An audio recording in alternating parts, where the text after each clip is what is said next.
पोयना भद्रा गोदावरी वरदा कृष्ण पोयना भद्रा गोदावरी एकपणाचे भरती पाणी मातीच्या घागरी एकपण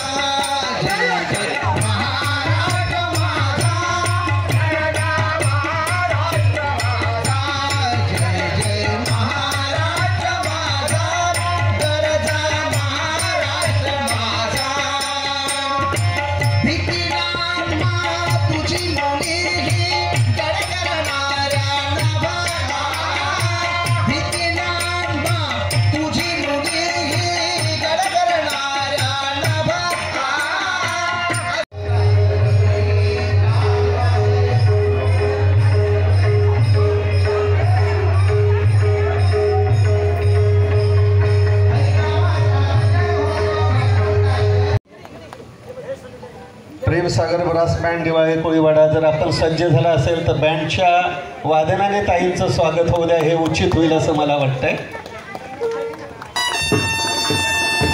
श्री साई कला सर्कलचा वर्धापन दिन आणि या वर्धापन दिनाला आशीर्वाद देण्यासाठी आलेले आहेत आमदार सन्माननीय आमदार सौ मंदाताई विजय म्हात्रे.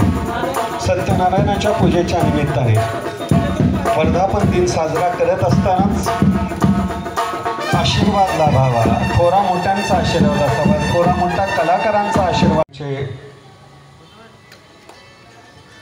मंदाताई विजय म्हात्रे यांचं स्वागत करतोय, त्यांना स्मृतिचिन्ह अर्पण करतोय, पुष्पगुच्छ देऊन त्यांचं स्वागत करतोय. मनापासून, अगदी मनापासून ज्याला आपण म्हणतो एक जिव्हाळा असावा, त्या जिव्हाळ्याच्या नाताने. कारण प्रत्येक घरामध्ये आपण म्हणतो सर्वात मोठं कोण असेल तर ताई असतात आणि ताईंचा आशीर्वाद हा महत्त्वाचा असतो. ताई असेल तर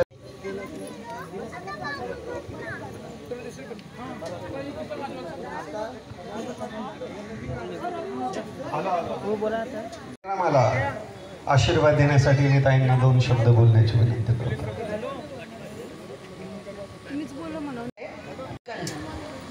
श्री साईमध्येच सगळं काही आलं. श्रद्धा सबोरी का फल मिठा होता है असं नेहमी साईबाबा सांगायचे.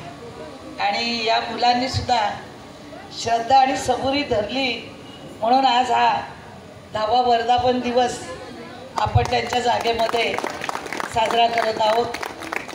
या दिवाळा गावचे हे सगळी मुलं, तरुण मुलं आणि माझ्या बसलेले बाजूला श्यामभाऊ सगळ्यात तरुण. जेव्हा माझं लग्न झालं, माझ्या लग्नाला 50 वर्ष झाली, तेव्हा श्यामभाऊ ह्याच वयामध्ये त्या मुलांच्या वया इतके होते आणि बँड वाजवायचे. मी त्यापासून त्यांना ओळखते.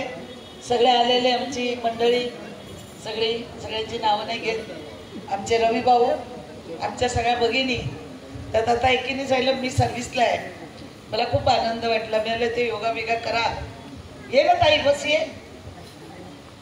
ही सगळी घरची मंडळी आहेत आणि मी नेहमीच या मुलांना आपलं मानलेलं आहे, या गावाला आपलं मानलेलं आहे. त्याच्यामुळे या गावामध्ये जेवढ्या सुखसोयी द्यायच्या त्या द्यायचं माझा प्रयत्न चालू आहे.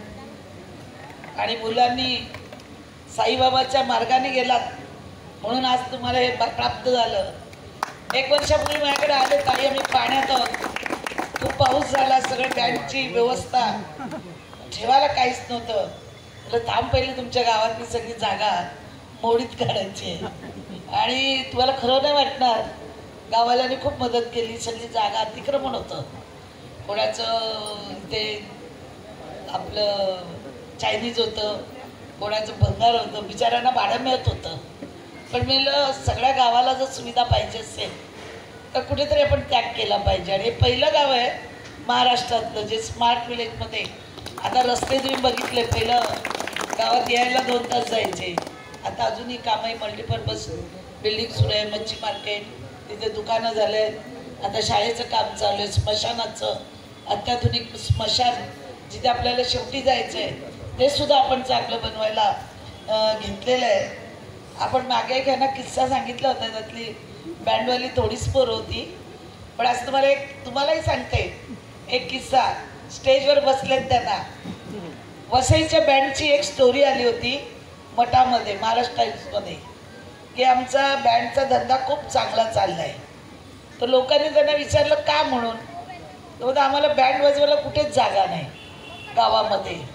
शाळेत वाजवायचं त्यांच्यात परीक्षा आहेत, आजूबाजूला वाजवायचं तर म्हातारी माणसं आहेत. असं करता करता जागा नसताना मग ते स्मशानभूमीत गेले आणि तिथे बँड वाजवायला लागले. तिथे बँड वाजवल्यानंतर त्या वसईमध्ये सुद्धा कॅथलिक कोळी ते सुद्धा लग्न कार्यात डान्स करतात, आपल्यासारखं दारू पितात, मटण खातात. अनेक लोक त्या स्मशानात बँडवाले मेलेले होते. हे बँड वाजवायला लागल्यावर ते जागृत झाले आणि ते नाचायला लागले अदृश्य रूपामध्ये त्यांची आत्मा. आणि ते एवढे प्रसन्न झाले की त्या दिवसापासून त्या बँडवाल्यांना उत्संतच मिळाली नाही, रोज धंदा. मग त्यांनी विचार केला की आपण इथे आल्यापासून आपल्याला धंद्यामध्ये जी वाढ झाली, तर आपल्या जी लोक आहेत हे आगरी कोळी लोक, त्यांना बँड, मच्छी मटण, डॅन्स हे सगळं आवडत असतं आणि त्याचाच परिणाम त्या लोकांवर झाला आणि त्यांना चांगला धंदा मिळाला. म्हणून तुम्ही हे बँड जे वाजवता याच्यात अनेक लोकांना आनंद मिळतो त्या वाजंत्रीमुळे. आणि इतकी सुंदर गाणी तुमची असतात की लोक खरोखरच, तुम्हाला 10 वेळा तुमचं गाणं ऐकलं तर मी देवळात तुमच्याकडे सगळ्यात पहिले बँडवाले बसलेत, ज्यांना 50-100 वर्ष होऊन गेले, त्यांचं गाणी मी ऐकलेली आहे 55 वर्ष. आणि आता तुम्ही सगळी तरुण मुलं ही अशीच काम करत राहा, पुढे जा. तरुण मुली तुम्ही पुढे आणलेल्या आहेत, देवल्यांच्या इथे बनवतोय. असू दे, आपली पोरं आहेत, जशी मोठी होतील धंदा मिळत जातो. तुम्हाला तरी पुढे टाईम असतो. मी कधी सांगितलं तर इथे गेलोय तिथे गेलोय, आज 5 मुलं पाठवतो, 10 पाठवतो, फार बिझी आहेत मुलं. आणि आमच्याकडे सगळ्यात जास्त जर कोणाला काम असेल त्या मुलांना आहे. मला वाटतं या गावात 250 ते 300 मुलं आहेत ते वाजंत्री शिकून हे काम करणारे. पूर्वी यांचं एकच होतं चहा कला, पण साई आलं, दुसरं आलं, तिसरं आलं. मी तर म्हणतो हा एक चांगला मार्ग आहे, याच्यातून 2 रुपये मिळतात, माणूस बिझी राहतो, अनैतिक धंद्याकडे जात नाही, अनैतिक लोकांकडे भेटत नाही, ड्रग्स दारूमध्ये गुंतत नाही. आपलं धंद्याचा सुपारी मिळाली की आपले चालले त्यांच्या धंद्याला. चांगला एक रोजगार आहे, तो चांगल्या प्रकारे अजून चांगल्या पद्धतीने मोठा करा. भविष्यात कुठेही मदत लागली मी तुमच्या सोबत आहे, एवढंच सांगते. आणि माझं 2 शब्द असतो, आधारवड असतो तो, आणि मग त्याला अनेक पारंब्या फुटतात. त्या पारंब्या देखील रुजतात आणि त्याचं आकारमान वाढतं, समृद्ध होतं. म्हणजे मला असं वाटतं की एका कलेतून नवीन नवीन शिष्य तयार झाले, त्यांनी ती परंपरा पुढे नेली, त्यांच्या पुढे परंपरा, आणि गुरु शिष्य परंपरा आहेच आपल्याकडे अगदी पूर्वीपासून.